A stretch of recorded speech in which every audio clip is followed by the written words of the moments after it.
आज आपल्या शहराच्या जुनं शहर म्हणून ओळखलं जातं त्या जुन्या शहरामध्ये वाहतुकीला अडथळा ठरणाऱ्या ज्या अतिक्रमण आहेत ते काढण्याची मोहीम सध्या चालू आहे। याच स्वरूपाची मोहीम गुलमंडी भागामध्ये घेण्यात आली होती। आज अशीच मोहीम जी आहे शहागंज भागामध्ये घेतली जाते आहे आणि फक्त या भागांपुरतीच न राहता संपूर्ण शहरामध्ये वाहतुकीला अडथळे ठरणारे जे अतिक्रमण आहेत, रस्त्यावरचे जे अतिक्रमण आहेत ते काढण्याची मोहीम महानगरपालिका व पोलीस यांच्या संयुक्त विद्यमाने करण्यात येत आहे।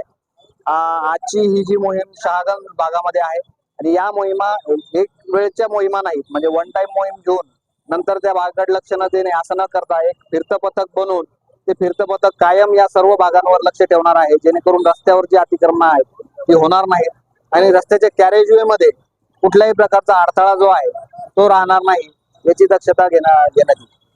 या ठिकाणी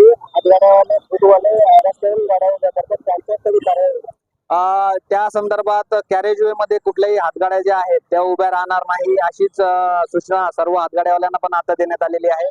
ज्या हातगाड्या रस्त्याच्या कॅरेजवे मध्ये असतील त्यांच्या ज्या आहे हातगाड्या जप्त करण्यात येतील आणि त्यांच्यावर कारवाई करण्यात येईल। यातायात के लिए जो तकलीफ दे रहे जो ऐसे हथगाड़ियाँ हैं या इंक्रोचमेंट किया हुआ वो हम लोग महानगर पालिका और पुलिस प्रशासन के संयुक्त कार्रवाई की तरफ से हम लोग निकाल रहे हैं और लोगों को यातायात के लिए अच्छा रोड बना रहे हैं कि जहाँ पे वापस वहाँ पे कोई भी अतिक्रमण ना हो सके। इसके लिए हम बार बार ये कार्रवाई करते रहेंगे। कार्रवाई होगी और ज़रूर इसके आगे भी ये हमेशा ये कार्रवाई चलती रहेगी। मनपा के जो अधिकारी और पुलिस के अधिकारी के संयुक्त विद्यमान से वो कार्रवाई होगी। पे अतिक्रमण हुआ है, यातायात के लिए तकलीफ है, ऐसे सब जगहों पे ये कार्रवाई चलती रहेगी।